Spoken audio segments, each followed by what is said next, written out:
اور جب اس سے آپ ووٹ بھی چھین لیں گے تو پھر اس کے پاس باقی کیا بچے گا؟ آپ دیکھیں کتنا بڑا ڈاکہ ڈالا جا رہا ہے صحیح اس آخری قوت کو چھیننے کے لیے کہ 5 کروڑ 20 لاکھ ووٹر جس میں سے اکثریت مسلمانوں کی ہے، ان کو حق کے رائے دہی سے محروم کیا جا رہا ہے۔ اور کس طرح محروم کیا جا رہا ہے؟ کیونکہ ان کی شہریت کو ختم کیا جا رہا ہے، بالکل ایسا، صرف مسلمان ہونے کی بنیاد پر۔ وہ صرف بنگالی مسلمان ہے تو پھر تم ہندوستانی نہیں ہو، تم ہندو ہو تو ہندوستانی ہو۔ خاص قوانین بنائے گئے ہیں، سٹیزن شپ امینڈمنٹ ایکٹ، ٹھیک ہے جی، نیشنل رجسٹر آف سٹیزن شپ، بالکل ایسا ہے کہ ثابت کرو کہ تم ہندوستان کے ہو۔ ثابت نہیں کر سکتے تو تم ہندوستانی نہیں ہو۔ ٹھیک ہو بدترین وائلنس کا نشانہ بن رہے ہیں، شک کی بنیاد پر کہ تم نے گائے کا گوشت کھایا ہے، مار مار کے ان کو قتل کر دیا جاتا ہے۔ بالکل ٹھیک، بدترین قوانین کا نشانہ، ان کے گھروں کو بلڈوز کیا جاتا ہے، ٹھیک ہو بدترین تفریق کا شکار ہے۔ ایک شرم کی بات ہے ایک ایسے ملک کے لیے جو خود کو دنیا کی سب سے بڑی جمہوریت کہتا ہے۔ Valid point. شہزاد چودھری صاحب، مغربی بنگال میں جیت کے لیے جو حذف کیا گیا ووٹر 95% مسلمان تھا، یہی بہار اور ہریانہ میں کیا گیا اور اتر پردیش میں بھی یہی ہونے کی توقع ہے آنے والے انتخاب میں۔ جو زیغم صاحب بات کر رہے تھے مسلمانوں کو شہریت سے محروم کر کے، کیا خود بھارت ایز بھارت سروائیو کر پائے گا؟ خانہ جنگی کی نظر ہو جائے گا؟ اچھا، ایک تو جو NRC ہے نا، نیشنل رجسٹر فار سٹیزن، جی، یہ وہ ہے جس کے اندر کے جو لوگ اس وقت جو باہر سے آئے ہوئے ہیں، جن کو کہ روہنگیا ہیں، بنگلہ دیشی ہیں یا کہیں اور سے ہیں، وہ اپنے ثبوت لے کے آئے کاغذوں کے ساتھ کہ یہاں پیدا ہوئے یا ان کی پیدائش کدھر کی ہے۔ اب وہ برتھ اس زمانے میں کیا ہوتا تھا، سرٹیفکیٹ نہیں ہوتا تھا، وہ نہیں کر پاتے، تو ظاہر ہے کہ ان کو نکال کے مسلمان ہوتے ہیں تو ان کو علیحدہ، وہ سٹیزن نہیں ہوتے، ان کو علیحدہ کر دیتے ہیں، واپس بھیج دیتے ہیں۔ اس میں روہنگیا اور یہ باقی سارے شامل۔ اچھا، سٹیزن امینڈمنٹ ایکٹ کیا تھا؟ سٹیزن امینڈمنٹ ایکٹ یہ تھا کہ جو ہندو افغانستان، بنگلہ دیش، پاکستان، ان آس پاس کے ملکوں سے ہجرت کر کے انڈیا میں چلے گئے ہیں 2014 یا اس سے پہلے، ان کو اس وقت کتنی تیزی کے ساتھ ان کو سٹیزن شپ دی جا سکتی ہے، اور جو باقی لوگ گئے ہیں، کرسچنز ہیں، مسلمز ہیں، یہ ہے وہ، ان کا کوئی اس کے اندر ان کو شامل نہیں کیا جاتا۔ تو یہ مکمل طور پر کہ ہندو اسٹیٹ، ہندو ریاست، ہندو معاشرہ بنانے کی کوشش ہے۔ بدقسمتی ان کی یہ ہے کہ 20% ایسے ہیں جو کہ نان ہندو ہیں۔ اب یہ 20% ہندوستان کی پاپولیشن کے حساب سے 30 کروڑ بنتے ہیں۔ اس وقت جو باتیں ہو رہی ہیں اس وقت، اور یہ کافی اب یہ چیزیں باتیں پھیلتی جا رہی ہیں کہ اگلا جینوسائیڈ جو ہوگا وہ ہندوستان میں ہوگا اور بہت ہی بھیانک طریقے سے ہوگا۔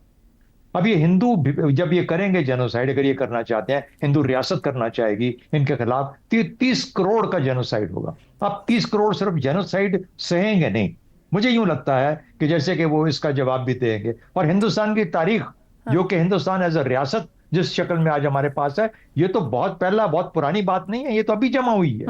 پہلے تو یہ ریاست ایگزسٹ نہیں کرتی تھی، اس لیے اس شکل میں جب وہ لوگ اپنے آپ کو بچانے کی کوشش کریں گے، اس ریاست کے خلاف کھڑے ہوں گے، تو پھر وہی کہانیاں شروع ہو جائیں گی جو کہ غالباً مغلوں کے آنے سے پہلے یہاں پہ جس قسم کی ریاستیں رہا کرتی تھیں۔ تو دیکھیے، یہ سوچنے کی باتیں ہیں، لیکن ایک ماڈرن ڈیموکریٹک ریاست کے حساب سے ہندوستان مکمل طور پہ اپنی حیت بدل رہا ہے، چینج ہو رہا ہے۔ اس کے اثرات معاشرے پہ، اس کے اثرات باقی جو زندگی کا طور طریقہ ہے اس پہ بے انتہا پڑیں گے، اور وہ جو بھی ہوں گے بہت بھیانک ہوں گے، اور مسلمانوں کے لیے خاص طور پہ مشکلات بہت بہت زیادہ بڑھنے جا رہی ہیں۔ اور اس سے کیا ہوگا؟ نہ برما ان کے ساتھ ہوگا، نہ بنگلہ دیش ہوگا، نہ پاکستان ساتھ ہوگا۔ تو مجھے لگتا ہے کہ یہ اپنے طور پہ اپنا ایندھن خود جمع کر رہا ہے، اپنے طور پر اپنا ایندھن بھارتی ریاست خود۔ آج کے لیے پروگرام سے اتنا ہی، اجازت دیجیے، اللہ حافظ۔